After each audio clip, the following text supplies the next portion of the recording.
அப்படி வணக்கம்.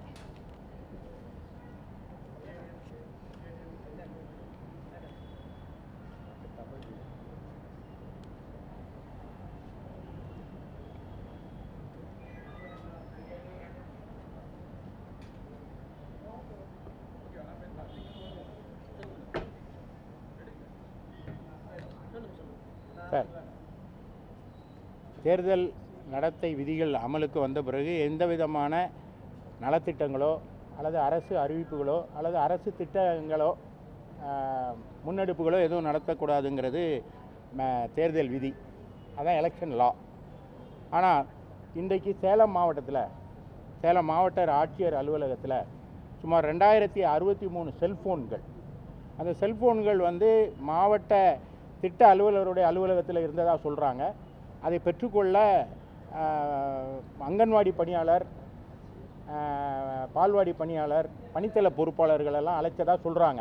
இந்த தகவல் கிடைச்சோடனே எங்களுடைய வழக்கறிஞர்கள் அங்கே போய் கேட்கும்போது அது எனக்கு தெரியல, அதை நான் என்னென்னு பார்க்குறேன் அப்படின்னு சொல்லி மாவட்ட ஆட்சியர் மலுப்பெல்லாம் ஒரு பதில் சொல்லியிருக்காரு. இப்போ அதில் என்னன்னா, இப்போ அந்த அறை பூட்டி சீல் வைக்கப்பட்டதாக சொல்கிறாங்க. எங்களுடைய வழக்கறிஞர்கள் இதை தட்டி கேட்கலன்னா, இதை சுட்டி காட்டலன்னா வழங்கப்பட்டிருக்கோம். யாருக்கு வழங்கியிருக்காங்க, யாரால் வழங்கப்பட்டதுங்கிறது முக்கியம். இப்போ மாடல் கோட் ஆஃப் கான்டக்ட் இருக்கும்போது எந்த நடவடிக்கையும் இருக்கக்கூடாதுன்னு சொல்லும்போது இதை அந்த மாடல் கோட் ஆஃப் கான்டக்டை அமல்படுத்த வேண்டிய அரசு அதிகாரிகளை தவறிழைத்தால் யார்கிட்ட போய் சொல்கிறது? இப்போ அந்த செல்ஃபோன்கள் அங்கன்வாடி பணியாளர் போன்ற அரசு பணியாளர்களுக்கு அரசாங்கம் கொடுத்ததாக சொல்லப்படுது. சரி, அப்படி இருந்தாலும் அதை இப்போ எப்படி கொடுக்க முடியும்? நீங்கள் நோட்டிஃபிகேஷனுக்கு முன்னாடி கொடுத்துருக்கணும். அதை யாரும் கேள்வி கேட்க போகிறதில்ல. நோட்டிஃபிகேஷனுக்கு பிறகு அவ்வாறு நீங்கள் கொடுத்தீர்களானால் அது மாடல் கோட் ஆஃப் கான்டக்டுக்கு எதிரானது, அந்த விதிமுறைகளுக்கு எதிரானது. சரி, கொடுத்தது அரசுடைய செல்ஃபோன் தானா அப்படின்ற சந்தேகம் கூட எனக்கு இருக்குது. ஏன்னா ஆளுங்கட்சிக்கு வேலை செய்வதற்கு ஆளுங்கட்சியை ஸ்பான்சர் பண்ணியிருக்குமோ, திராவிட முன்னேற்ற கழகமே ஸ்பான்சர் பண்ணியிருக்குமோ, ஏன்னா இந்த பணிகளை செய்வதற்கு மக்களோட நெருக்கமாக இருக்கிற அந்த கீழ்நிலை அதிகாரிகளை பயன்படுத்திக் கொள்வதற்கு திமுக செய்திருக்குமோ என்ற அச்சமும் சந்தேகமும் எங்களுக்கு இருக்கிறது. இது மட்டும் இல்லாமல் திருப்பூர்லேயும் கரூர்லேயும் ஈரோட்லேயும் கூட நேற்று முன்தினம் இதை கொடுத்துட்டதாக கூட சொல்கிறாங்க. அப்படி இருந்தால் அது கம்ப்ளீட் வயலேஷன். அவ்வாறு செய்த அதிகாரி மீது சட்டப்படி நடவடிக்கை எடுக்கணும் அப்படின்னு கேட்டிருக்கோம். ஏன்னா தேர்தல் நடத்தை விதிகள் இருக்குங்கிறது யாருக்குன்னா, அப்பாவி காரில் போகிற, ஹாஸ்பிட்டலுக்கு போகிறவன், கையில் கொஞ்சம் பணம் வச்சுருக்கவனுக்கு தான் தேர்தல் நடத்தை விதிகள் இருக்கா? அவங்கள நிறுத்தி மருத்துவமனைக்கு செல்கிறவன்ட்ட பணத்தை பறிக்கிறது, வியாபாரி பணம் வாங்க போனால் அந்த பணத்தை விளக்கம் சொல்லுன்னு விளக்கம் கேட்குறது, அவசரமாக காலேஜுக்கு ஸ்கூலுக்கு போகிற வண்டிகளை நிறுத்தி சோதனை போடுறது, இதுதான் தேர்தல் நடத்தை விதிமுறைகளா? தமிழ்நாட்டில் இவ்வளவு பெரிய பேலட்டண்டாக ஒரு பெரிய தவறு நடந்திருக்கிறது. யார் செஞ்சான்னா அரசு அதிகாரிகள் செஞ்சுருக்காங்க.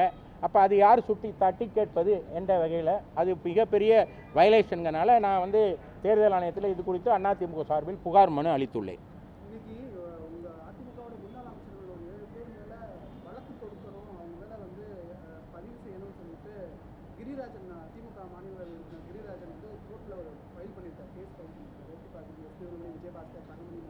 கிரிராஜன் எல்லாரும் கச்சேரிக்கு போனாங்கன்னு எங்காத்துக்காரரும் கச்சேரிக்கு போனாருங்கிற மாதிரி கிரிராஜன் நீதிமன்றத்துக்கு போயிருக்காருன்னு நினைக்கிறேன்.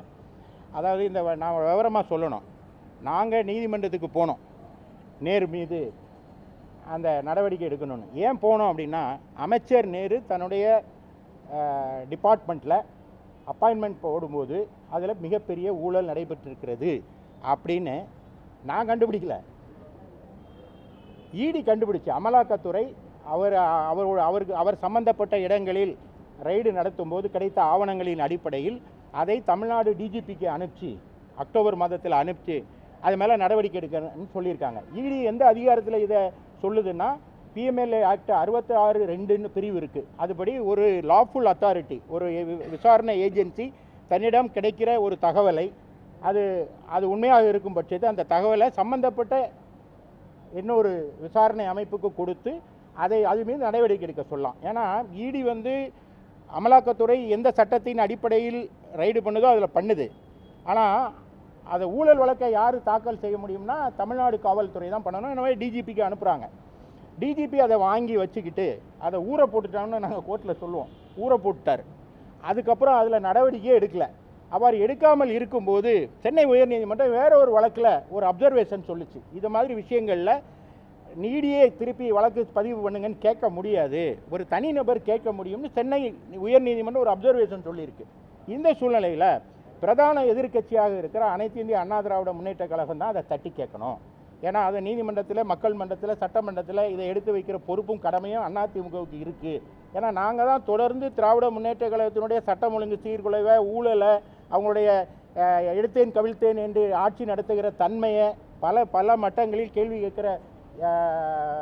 கேட்கிற அமைப்பாக அதிமுக இருக்குது. அதை தான் நாங்கள் தான் செஞ்சிட்ருக்கோம். எனவே ஒரு வழக்கு தொடுத்தேன். நான் அதிமுக சார்பில் நான் தான் வழக்கு தொடுத்தேன். ஏன்னா ஏற்கனவே இது குறித்து பத்திரிகைகள் வந்திருக்கு.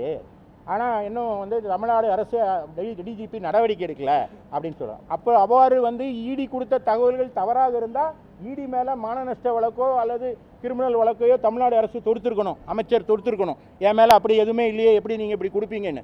ஆனால் அவங்களும் வாயை மூடிட்டு அமைதியாக இருந்தவொடனே இந்த மிகப்பெரிய மயான அமைதியை கலைக்கிறதுக்கு, உண்மையை வெளிக்கொண்டுவதற்கு நான் வழக்கு தொடுத்தேன். இந்த வழக்கு விசாரணையின் முடிவில் சென்னை உயர்நீதிமன்றம் ஒரு உத்தரவை பிறப்பிச்சுது. அதாவது உடனடியாக போர்த் வித் அப்படிங்கிற வார்த்தையை சொன்னாங்க. உடனடியாக அமைச்சர் நேரு மீது லஞ்ச ஒழிப்புத்துறை ஒரு வழக்கு பதிவு செய்யணும் அப்படின்னு சொன்னாங்க. அப்போ லஞ்ச ஒழிப்புத்துறை உடனடியாக பதிவு செஞ்சுருக்கணும்ல, இது நீதிமன்ற ஆர்டர் தானே. குப்பனுக்கும் சுப்பனுக்கும் ஆர்டர் போட்டால் உடனே அதை இம்ப்ளிமெண்ட் பண்ணணும்னு நினைக்கிறது தானே அரசியலமைப்பு சட்டம். அதை விரட்டுற அரசாங்கமே அதை செய்யலைன்னொன்னே நாங்கள் நீதிமன்ற அவமதிப்பு வழக்கை தொடுக்கிறோம். அந்த நீதிமன்ற அவமதிப்பு வழக்கு தொடுத்தே கிட்டத்தட்ட 15 நாள் ஆச்சு, அதுக்கு மேலே ஆயிடுச்சு. அப்போ அந்த வழக்கு விசாரணைக்கு வருகிற போது அவங்க சொன்னாங்க, நாங்கள் அந்த பர்டிகுலர் வழக்கில் ஏற்கனவே கொடுத்த தீர்ப்பில் ஒரு பகுதியை நாங்கள் ரிவிஷன் போட போகிறோம் அப்படின்னு மட்டும் சொன்னாங்க. ஆனால் இன்றைக்கி வர ரிவிஷனும் போடலை, அப்பீலும் போகல. ஏன்னா ஏற்கனவே சென்னை உயர்நீதிமன்ற தீர்ப்புக்கு உச்சநீதிமன்றத்தில் தடை வாங்கியிருக்கணும், அப்படி இல்லைன்னா எஃப்ஐஆர் போட்டிருக்கணும் அல்லது ரிவிஷன் போட்டிருக்கணும். எதையுமே செய்ய மாட்டேன் அப்படின்னு வாய் மூடி ஒரு கள்ள மௌனம் காக்கிறது விஜிலன்ஸ் ஆன்டி கரப்ஷன். எனவே இந்த வழக்கு இன்றைக்கு வந்திருக்கணும், இன்றைக்கி பட்டியலில் இல்லை. எனவே எங்களுடைய வழக்கறிஞர் சென்று அதை இன்றைக்கி நீதிமன்றத்தில் கேட்டார். என்னன்னு கேட்டார்னா, இன்றைக்கி வரல அப்படின்னு உயர்நீதிமன்ற தலைமை நீதிபதி அமர்வில் சொன்னோடனே, தலைமை நீதிபதி புதிதாக வந்திருப்பவர், அவருக்கு இந்த வழக்கு குறித்து தெரிந்திருக்க முடியாது. எனவே அவரிடம் அந்த ஏற்கனவே பழைய இதற்கு முன்பாக இருந்த உத்தரவு, தலைமை நீதிபதி போட்ட உத்தரவை படித்து பார்த்துவிட்டு அவர் ரெஜிஸ்ட்ராரை அழைத்து விளக்கம் கேட்டு உடனடியாக அந்த வழக்கை போடுவதற்கு நான் ஏற்பாடு செய்கிறேன், நாங்கள் நடவடிக்கை எடுப்பேன்னு சொல்லியிருக்கார். இது கோர்ட்டு விஷயம். கிரிராஜனை பொறுத்தவரையில் இந்த வழக்குக்கு லாவணி பாடணுங்கிற பதில் எசப்பாட்டு பாடுறாராம். உடனே அவங்க போய் ஒரு வழக்கு போட்டிருக்காங்க. இந்த வழக்கு என்ன, 7 அதிமுக மந்திரிகள் மேலே வழக்கணும். எங்கே ஆதாரம் என்ன? நீங்கள் நள்ளிரவில் ஒரு எஃப்ஐஆரை போட்டு விடிய காலமே கதவை தட்டி அமைச்சர் வீட்டிலலாம் ரைடு பண்ணிங்க. கடந்த 5 ஆண்டுகளாக நம்ம அந்த காட்சிகளை பார்த்தோம். அப்போ ஆதாரம் இருந்தால் தான் வழக்கை நீங்கள் சார்ஜ் ஷீட் போட்டிருப்பீங்களே, ஒன்றுமே இல்லையே, எதுவுமே போடலையே. எனவே தேர்தல் சமயத்தில் அதிமுக மீது ஒரு ஊழல் கரை, திமுக மீது ஒரு குற்றச்சாட்டை அதிமுக மீது வைக்கணுங்கிறதுக்காக போடப்பட்ட ஒரு மெலோ ட்ராமா அதான் இந்த வழக்கு என்று தெரிவித்துக் கொள்கிறேன்.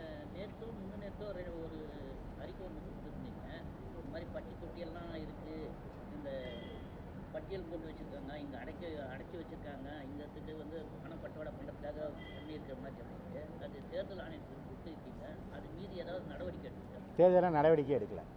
40 இப்போ நேற்று நான் கொண்டு போது 23 முந்தா நாள், இப்போ அது 40 எண்ணிக்கை உயர்ந்துருச்சு. எல்லா இடங்களிலும் அது அமைக்கப்பட்டிருக்குது. மாவட்ட ஆட்சித்தலைவர்னு ஒருத்தர் இருக்கார், எதுக்கு இருக்காருன்னு தெரில. நம்ம மீடியாக்கள், நான் என்ன கேட்குறேன்னா, மீடியாக்கள் யாரும் அங்கே போய் அதை எடுக்க மாட்டேங்கிறீங்களே, ஏன்? நீங்கள் உங்களுக்கு அங்கே கரூரில் ரிப்போர்ட்டர் இல்லையா? அதை எடுத்து போடுங்க சார். நீங்கள் அதை நான் சொன்னது உண்மைதானா அப்படிங்கிறத, ஏன்னா திமுக தரப்பு நான் குற்றச்சாட்டு வச்சுட்டேன், கம்ப்ளைண்ட் கொடுத்துட்டேன், அவங்க நடவடிக்கை எடுக்கல, எலெக்ஷன் கமிஷன். இது ஒரு புறம் இருக்கட்டும், நான் கொடுத்தேன்ல, திராவிட முன்னேற்ற கழகத்தின் சார்பில் அதுக்கு பதிலே இல்லை. அங்கே அண்ணன்